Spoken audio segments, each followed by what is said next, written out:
ինքը ուղղակի ցույց տվեց, որ դա ոչ թե պայքար է կոնկրետ մարդկանց դեմ, սա պայքար է հայ առաքելական եկեղեցու դեմ։ Հիմա ասենց մեծ հաշվով ինչի համար է սա անում։ Ես ռացիոնալ բացատրություն, շատ անկեղծ ասեմ, չեմ տեսնում ռացիոնալ բացատրություն։ Ու ավելի ճիշտ այնց բզիկի պես մի բան է, ինչ որ մարդը գլուխ համտել, միգուցե։ Այնց տարբերակներից մեկը սա է, բայց կա նաև մեկ ուրիշ տարբերակ։ Մեր եկեղեցին ազգային եկեղեցի է, հայ առաքելական եկեղեցի։ Եվ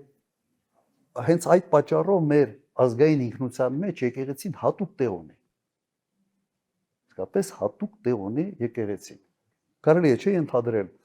ինչի համար է քանդվում այս մեր ազգային ինքնության, ասենց կարևորագույն գործոն, ինչի համար է քանդվում։ Սա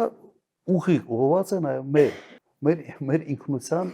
հարվածելու նպատակն է։ Միգուցե նրա համար է արվում, որ խոստում ունի 300,000 ադրբեջանցիների հետ բերելը եւ հետ բերել մի միջավայր, որտեղ նաև մեր եկեղեցին, որը մեր ինքնության հենասյունն է,